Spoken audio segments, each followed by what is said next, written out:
Assalamualaikum warahmatullahi wabarakatuh. Saya Nurja di sini. Salam sejahtera buat kita semua. Pada kesempatan kali ini, saya akan membahas membuat video pembelajaran terkait pendidikan Pancasila dan Kewarganegaraan.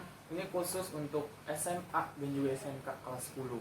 Tapi sebelum saya membahas poin apa saja yang akan saya bahas, sebelumnya karena ini masih dalam suasana lebaran, hanya Aidil Faizin, mohon maaf lahir dan batin.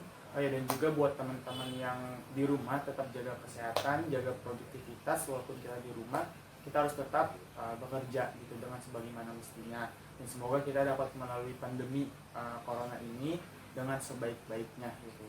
Nah, baik, lanjut di sini poin pertama yang akan saya bahas yaitu terkait tentang hakikat sila kedua, yaitu kemanusiaan yang adil dan beradab. Nah, untuk membuat pembelajaran ini lebih atraktif lagi, pertama tentu saya akan memberikan sebuah pendahuluan. Apa sih yang dimaksud hakikat kemanusiaan yang adil dan beradab? Arti adil itu sendiri apa? Beradab itu sendiri apa? Nanti sama-sama kita akan diskusikan.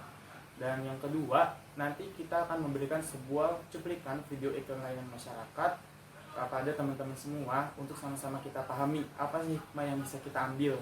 Selain itu apa aja sih yang bisa kita persiapkan dan bagaimana cara merealisasikannya. Nah, tujuan pembelajaran ini yang pertama pasti untuk mengetahui apa itu adil, apa itu beradab dalam sila kedua, dan juga dalam hakikat bernegara maupun bermasyarakat. Nah, yang kedua, selain kita mengetahui, tentu diharapkan akan terjadi action selanjutnya terhadap ilmu yang sudah kita dapat, supaya apa yang kita dapat itu nggak masuk ke kuping kanan, keluar ke kuping kiri, melainkan terrealisasikan dengan sebagaimana mestinya. Nah, oke. Langsung aja, di sini yang dimaksud hakikat manusia dalam kemanusiaan yang adil dan beradab yaitu hakikat manusia sebagai satu kesatuan kepadanan sifat hakikat dalam bernegara maupun dalam bermasyarakat secara monopluralistis. Yang dimaksud hakikat monopluralistis itu apa sih? Yaitu hakikat yang menjadi satu kesatuan bagi dirinya sendiri, bagi lingkungan sekitar, dan juga bagi Tuhannya, tapi dalam konteks satu kesatuan. Itu yang disebut dengan monopluralistis.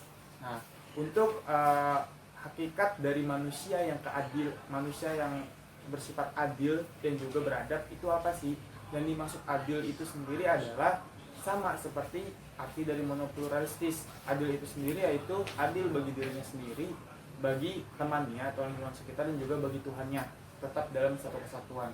Yang dimaksud dalam beradab sendiri itu adalah terrealisasikannya hakikat-hakikat makhluk sosial, makhluk individu, dan juga makhluk bermasyarakat, hakikat bernegara, hakikat bermanusia itu terrealisasikan dalam kehidupan nyata. Jadi adab itu lebih kepada actionnya, kurang lebih seperti itu.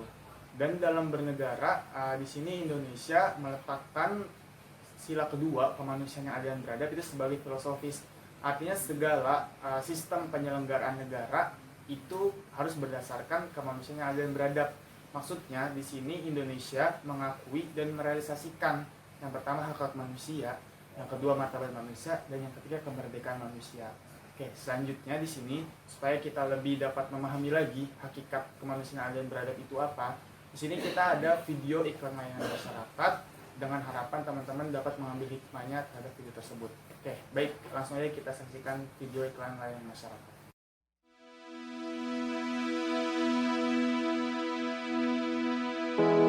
Aku bercita-cita menjadi seorang abdi negara. Hal mustahil bagiku sejak kejadian itu. Tapi aku tak peduli.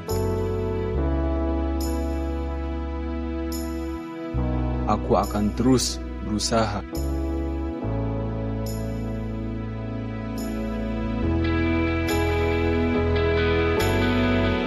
Ragaku memang tak lagi sempurna.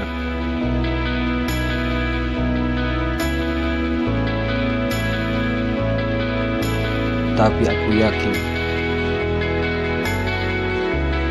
masih banyak jalan untuk berbakti pada negara.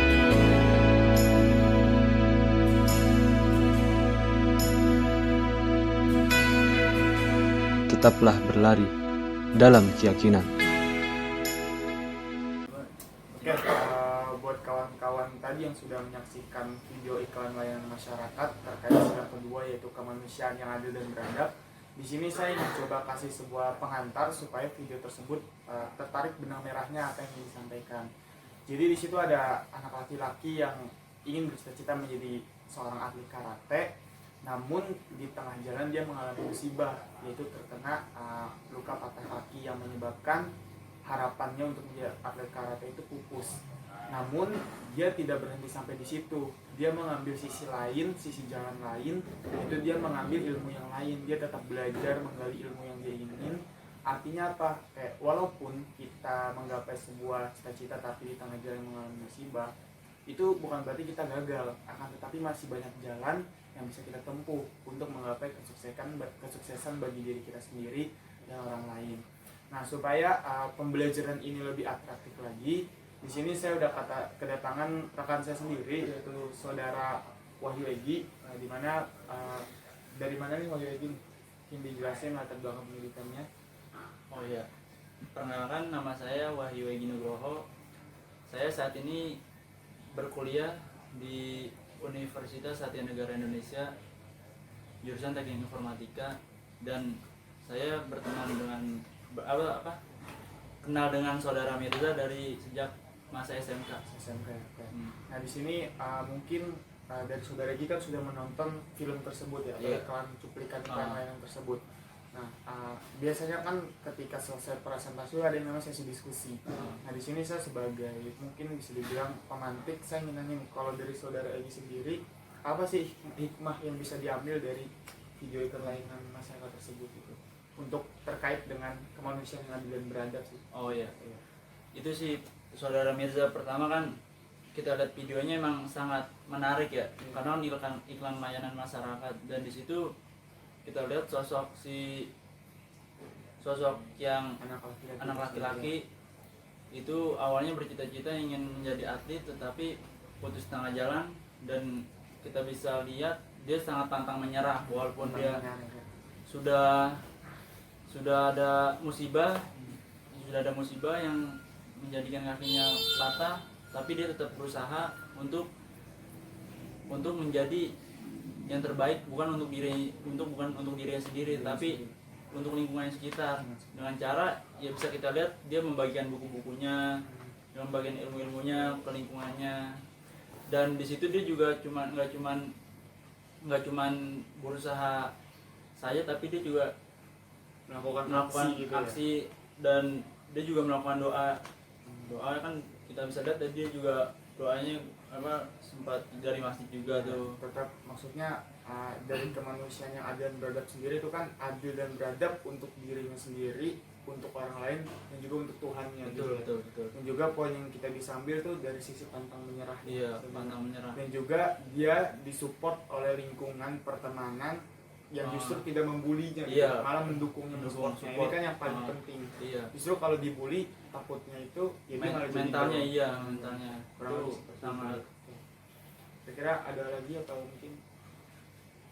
mungkin itu aja dulu. Kalau poin yang paling penting buat teman-teman semua, apalagi kita kaum milenial, itu jangan pantang menyerah dan jangan kalah dengan keadaan yang ada sekarang. Iya, dengan kalah keadaan. Nah mungkin itu poin-poin yang bisa kita ambil dari sebuah video layanan masyarakat tersebut. Nah buat teman-teman yang punya opini sendiri, boleh aja nanti ketik aja di kolom komentar supaya diskusinya bisa berjalan dan kita kan punya perspektif masing-masing. Tapi tetap poin utama yang kita ingin sampaikan bahwa hakikat kemanusiaan yang adil dan beradab yaitu untuk dirinya sendiri, orang lain, dan juga untuk Tuhannya. Faktor lingkungan sangat mendukung supaya Indonesia emas generasi 2045 itu bisa terwujud. Itu bukan hanya pintar dalam segi ilmu, tapi akhlak dan juga karakternya gitu ya. Mungkin kurang lebih seperti itu. Terima kasih buat teman-teman semuanya, kawan-kawan di sana yang udah menonton video pembelajaran ini. Utamanya tentu tujuannya supaya kita semua, baik dari saya, rekan saya, dan yang lainnya, itu bisa kita ambil sama-sama hikmahnya, dan juga bisa sharing mungkin ya, bisa sharing. Ya tujuannya tetap sih yang namanya pendidikan, ya supaya ilmu-ilmunya tersalur, dan juga selain tersalur ya dilakukan aksinya gitu. Sampai ketemu lagi di video pembelajaran yang mungkin lainnya yang akan kita share dengan pengalaman-pengalaman menarik. Nah Yaudah tetap jaga kesehatan buat teman-teman semua di masa kala pandemi corona ini, tetap produktif di rumah gitu. Sampai ketemu lagi. Assalamualaikum warahmatullahi wabarakatuh.